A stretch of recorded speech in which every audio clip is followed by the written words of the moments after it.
دجال کو دجال رہنے دو. ہر نبی نے یہ حقیقت, لوگ کہتے ہیں دیکھو ہر نبی نے اپنے دجال سے ڈرایا نا اپنی قوم کو. میں نے کہا بالکل ٹھیک ہے.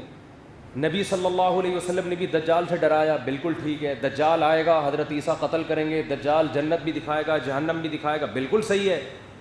یہ باتیں صحیح حدیث سے ثابت ہیں. لیکن آپ کو جو چیز سمجھ میں نہ آئے وہ دجال, بولو. جیسے آپ کو امریکہ سے اگر دشمنی ہے, دو بندے گلی میں لڑ رہے ہیں, یہ کس کی سازش ہے؟ امریکہ کی. بھائی امریکہ کی سازشیں ہم مانتے ہیں. آپ کے گھر میں جو لڑائی ہو رہی ہے اس کا امریکہ سے کوئی تعلق, ہر چیز امریکہ کے کھاتے میں مت ڈالو. اور روحانی عامل ڈالے گا ساس کے کھاتے میں کہ تمہاری ساس نے کروایا ہے, سوکن کے کھاتے میں ڈال دے گا کہ میاں بیوی کی لڑائی لڑوائی ہے. وہ روحانی عامل اسی کھاتے میں ڈالتا ہے, حالانکہ وہ ان کا اپنی غلطی ہے, لڑ رہے ہیں آپس میں. ان لاجیکل باتیں. تو دجال کے کھاتے میں نیسلے کا پانی دجال میں ڈالا ہوا تھا. نیسلے اور یہ ایکوفینا اور یہ جو پانی آ رہے ہیں نا کمپنیوں کے, یہ ڈاکٹر آپ کو بتائیں گے یہ فائدہ مند ہے یا نقصان دہ ہے. یہ میں بھی ڈاکٹروں سے ہی پوچھتا ہوں. اس میں دو رائے ہو سکتی ہیں, وہ کہ فائدہ مند ہے, کوئی کہ نقصان دہ. میرا یہ ابھی موضوع نہیں ہے, ورنہ ایک نئی جنگ چھڑ جائے گی. تو لیکن میرے بھائی اس پانی کا دجال سے کسی قسم کا کوئی تعلق نہ. یہ دجال کی تیاری ہے پانی, نہ دجال سے اس کا کوئی تعلق ہے. پولیو کے قطرے دجال کے باپ کو بھی معلوم نہیں ہے.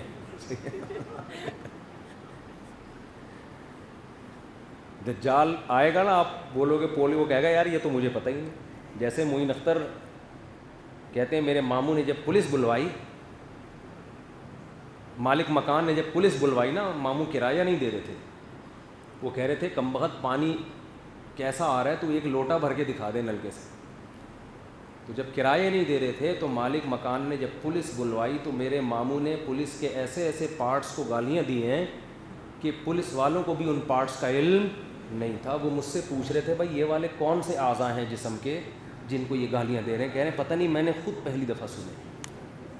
تو جیسے معین اختر کے ماموں نے پولیس والوں کے جن پارٹس کو گالیاں دی ان کا پولیس والوں کو بھی علم نہیں ہوتا. اور واقعی آج ایسے ایسے پارٹس کو گالیاں دی جا رہی ہیں جو آدمی میں ہے ہی نہیں. بعض ایسی گالیاں ایسی ایسی چیزوں کو دی جاتی ہیں جو ہے ہی نہیں. بلب کے رشتہ دار ہوتے ہیں, بلب کے رشتہ داروں کو گالیاں. بلب کی نہ والدہ ہوتی ہیں نہ ہمشیرہ ہوتی ہیں. لائٹ چلی جائے تو لوگ کیا کرتے ہیں, بلب کے رشتہ داروں کو گالیاں دیتے ہیں نا. کیا خیال ہے بھائی؟ تو بلب کے تو کوئی رشتہ دار نہیں ہوتا, لیکن بلب کے رشتہ داروں کو گالیاں. تو خیر, تو دجال جب آئے گا تو ہم اس سے پوچھیں گے یہ پولیو کے قطرے پلانا آپ کی سازش تھی, یہ کرونا آپ نے نکالا, کرونا کی ویکسین آپ نے نکالی, اور نیسلے کا پانی آپ کا پیدا کرتا تھا. کہ بھائی ان پارٹس کا تو مجھے علم نہیں. بولو, کہہ رہے یہ تو ہم نے خود پہلی دفعہ سنا ہے. کہہ رہے میں جتنا برا ہوں نا اتنا ہی رہنے دو, جتنا برا ہوں وہ میرے جہنم میں جانے کے لیے کافی ہے. دجال کہے گا اسی پہ خدا مجھے جہنم میں بھیج دے گا جو میں کر رہا ہوں, لیکن وہ جرائم میرے کھاتے میں مت ڈالو جن کا مجھے علم ہے ہی نہیں. تبھی وہ پولیس والے کہنے لگے ہوں گے نا کہ بھائی ایسے پارٹس کو گالیاں دو جو ہمیں معلوم تو ہے تاکہ ہم ان پارٹس کا دفاع کر سکیں. ایسے پارٹس کو گالیاں دے رہو جو ہے ہی نہیں, تو ہم دفاع کیسے کریں اس کا؟ ان لاجیکل باتیں, ان لاجیکل کام. نماز اللہ اور بندے کے تعلق کا ایک ذریعہ ہے. نماز برائیوں سے بچاتی ہے, نماز مصیبتوں سے بچاتی ہے, لیکن مصیبت سے بچنے کے اسباب پہلے اختیار کرنے پڑیں گے, پھر نماز کے ذریعے اللہ سے تعلق قائم کرنا پڑے گا. نبی صلی اللہ علیہ وسلم نے فرمایا نماز کی حالت میں سانپ نظر آئے, سانپ کو مارو. سانپ کو مارنے کے لیے نماز توڑنی پڑے گی نا, چلنا پڑے گا. آپ نے تو یہ نہیں فرمایا چونکہ نماز میں مشغول ہو, سانپ کیا اژدہا بھی نظر آ جائے, اللہ پہ ایمان مضبوط رکھو, تم اس وقت اللہ سے رابطے میں ہو, تمہارا سانپ کچھ بھی نہیں بگاڑ سکتا. کیا ہو گیا بھائی؟ میدان جنگ میں نماز کا طریقہ بتایا گیا کہ اے نبی جب آپ میدان میں نماز قائم کریں جماعت سے تو سارے مجاہدین آپ کے پیچھے نہ کھڑے ہوں, آدھے فرنٹ لائن پر رہیں, آدھے ایک رکعت پڑھ کے واپس چلے جائیں, وہ اپنی ایک رکعت وہاں مکمل کریں. حالانکہ یہ چل پھر رہے ہیں نماز میں, لیکن جنگ کی ضرورت کی وجہ سے اس کی اجازت دے دی گئی کہ وہ ایک رکعت وہاں مکمل کریں, پھر وہ والا فریق یہاں آئے گا, ایک رکعت نبی کے ساتھ پڑھے گا, اگلی رکعت اپنی یہاں مکمل کرے گا, تاکہ سب کو ایک امام کے پیچھے, نبی کے پیچھے جماعت نصیب ہو جائے, لیکن میدان ہاتھ سے نہ جائے. اور اس دوران قرآن کہہ رہے اسلحہ اٹھا کے نماز پڑھنی ہے تم نے. سورہ نساء. کیوں؟ ود الذین کفروا, کافر یہ چاہتے ہیں, لو تغفلون عن اسلحتکم وامتعاتکم, کہ تم اسلحہ اور اپنے جنگی سامان سے غافل ہو جاؤ, پھر تم پر یمیلون علیکم میلۃ واحدہ, ایک ہی دفعہ میں حملہ کر کے ختم کر دیں. تو اسلام نماز کے ساتھ اسباب کا بھی حکم بولو دے رہا ہے.